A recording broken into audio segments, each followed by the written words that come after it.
My faceless YouTube channel grew from 0 to 100,000 subscribers in 6 months. I started building faceless YouTube channels a few years ago knowing almost nothing, and now have turned this into a profitable business that runs almost entirely on autopilot. If you follow the system that I share today, then there's no doubt in my mind that you'll be able to achieve similar results and profits. So without further ado, let's get into it. Step 1, choose a topic for your YouTube channel. This might sound simple, but before you decide to start a channel about rain sounds or background noise, you need to know what actually works. You should choose a topic that you're actually passionate about because you're going to be spending a lot of time making content about this topic. If not, you'll probably lose motivation and end up quitting early. You also need to choose a topic that you have some knowledge in. If I started trying to teach you guys about car engines, then I would probably sound like an idiot because I don't know anything about cars. And most importantly, the topic that you choose needs to have an audience. An easy way to validate that your topic has legs would be to come to Google Trends and just verify that people are still searching for this keyword. Step 2, we need to get the right tools in our toolkit. If you're faceless like me, then all you really need is a laptop and a microphone. But if you decide to put your face out there, then you're going to need a camera, lighting, and obviously a laptop or PC as well. The creators who do this best, in my opinion, are the ones who have a ton of contrast and really make themselves the focal point. Step 3, we need to start making content, but in order to do this effectively, we need to understand how the YouTube algorithm actually works. And if you want to go viral and grow quickly, then I'm going to let you in on a little secret that might blow your mind. Your subscriber count does not matter anymore, or at least it doesn't matter as much as it has in the past. Let me walk you through this. In the past, YouTube would push content based on your subscriber count, meaning if you had 1 million subscribers, then you would get significantly more views than a channel who only had 1,000 subscribers. But good news, today, they don't really care about how many subscribers you have. YouTube cares far more about showing the right video to the right viewers to help keep them on the YouTube platform. That's why you're seeing small channels like mine blow up and have crazy view counts despite having a small channel audience. The only thing that YouTube cares about is matching viewers with videos that they'll want to watch. And if you don't believe me, I'd like to introduce you to Todd Beaupre. He's the senior director of the YouTube algorithm.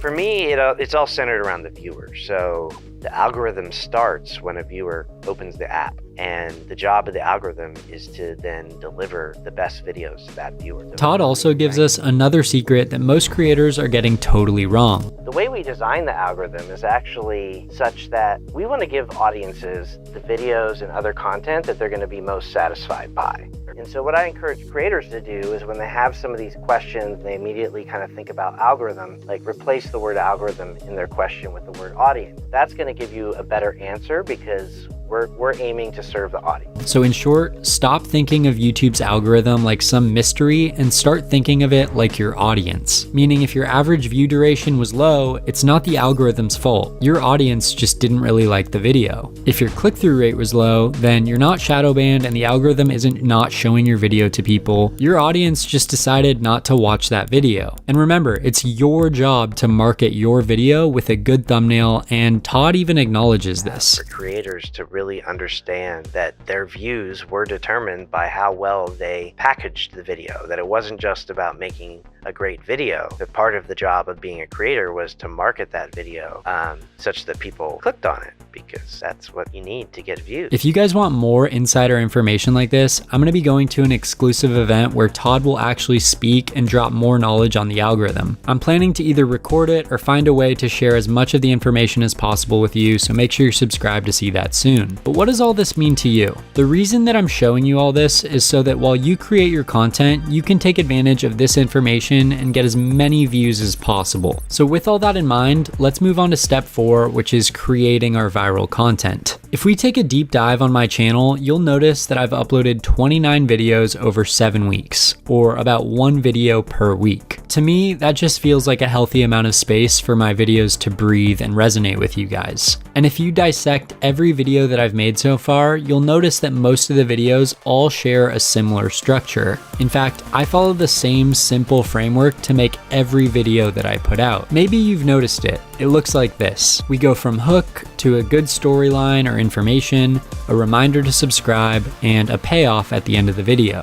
The reason that I do this is so that you guys can come to my channel and binge as much of my content as possible in one sitting. I'm not making a 2-hour podcast one day and then a behind the scenes vlog the next day. The good news is that my simple framework can be applied to literally any niche. For example, look at this small channel that's going crazy viral. This channel has over 8 million views and 190,000 subscribers. But the crazy part is their channel was started less than a year ago and only has 14 total uploads. Let me show you how he applies that same framework within his videos. First, let's look at his hook. I'm not gonna waste your time. Here's a no BS guide on how to smell good. Did you catch how simple that was? The best hooks are usually clear and to the point. And sometimes I mess up on this too. A good rule of thumb is that if you find yourself yapping for more than 30 seconds, chances are you have a leaky hook and you're gonna end up losing people. Next is the storyline or the information that we're gonna deliver, and watch how he flows right into it from the hook. I'm not gonna waste your time. Here's a no BS guide on how to smell good as a guy. The first step is I shower every morning. See how he wastes no time getting into it? He gets right into telling you the best ways to smell clean as a dude,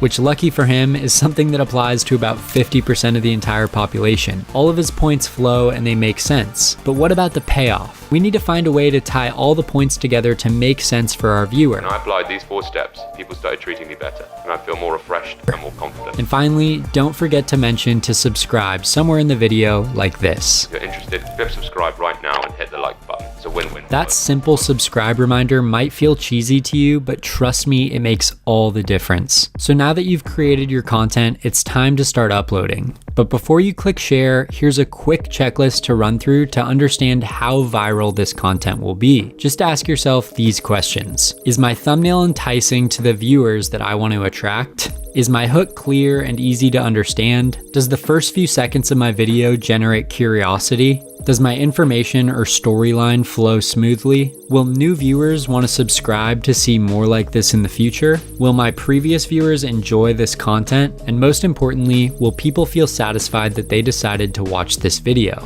If you can answer yes to all these questions, then you have a viral YouTube video on your hands. I refer back to this checklist every time that I make a video because it actually works.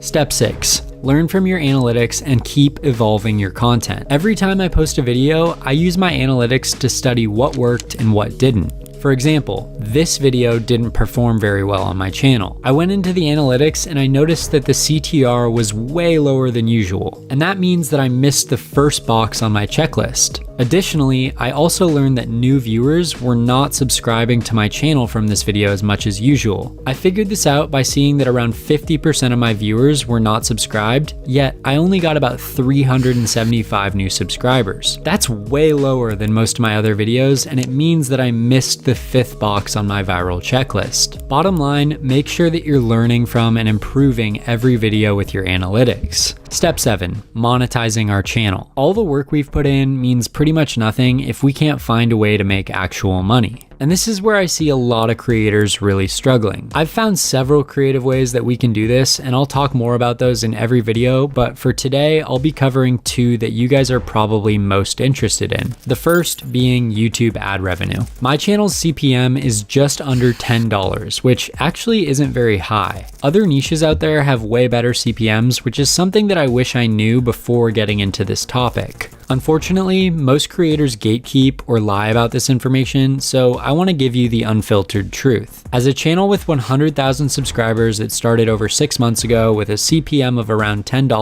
YouTube has paid me $13,000. Look, it's not bad and I definitely don't want to be complaining, but it's also not as much as you'd be making if you were talking about something like investing or real estate. The second monetization method that we're going to talk about are advertisements. Companies pay big bucks to target people online who might be interested in their products. So of course, companies would be happy to pay you thousands of dollars to be in front of your niche audience. I'm going to show you how to make this a reality. Let's say that your channel talks about self-improvement like the one that we watched earlier. That channel could be making a fortune by advertising for companies with that kind of clientele. Think Dollar Shave Club, Manscaped, hair products, cold plunges, the list is endless. In fact, on another account of mine, I actually got paid thousands of dollars to advertise a cold plunge, so yes, this actually works. But the problem is, when you're small, most of these companies have no idea that your channel exists. Sure, some might reach out to you via email, but if you want to land your dream partnership, then you need to be doing outreach to them. Here's how you can reach out to them directly and set up an advertising deal where you make thousands and it's win-win for them. Go to their company LinkedIn page and search for partnerships under people. Once you find the decision maker, then add them as a friend and send them a message like this. Hey Adam, I run the YouTube channel Men's Health 101, which is a very engaged audience about self-improvement for men. I'm currently filling up my ad slots for next month, and I thought that Cold Plunge would be a great fit for my audience. Any interest in working together? This message is friendly, it's to the point, and it shows that you're in business. You can also attach a media kit to show your audience demographics for them to check out, but once he responds, then you could begin negotiating. Many ad deals will require you to sign a quick contract with a non-disclosure agreement, so while I can't tell you specific numbers in companies, I can tell you that I've made more money from partnerships than that $13,000 that I've made from YouTube AdSense, to give you some sort of an idea here. I've seen ad deals as high as 6 figures for bigger channels, so there are some big bucks in this game when you find the right partnership. So look, the final step in this system comes down to you. YouTube is a long-term game, and it requires taking massive action. As much as people like to glorify it, I'd be lying if I said that this was easy. But when you do know what works, the game does become a lot easier. So that was the goal of this video. I wanted to help you avoid making the same mistakes that most new creators make so that you can find success as fast as possible. So if you found this helpful, please drop this video a like and subscribe to see more like this in the future.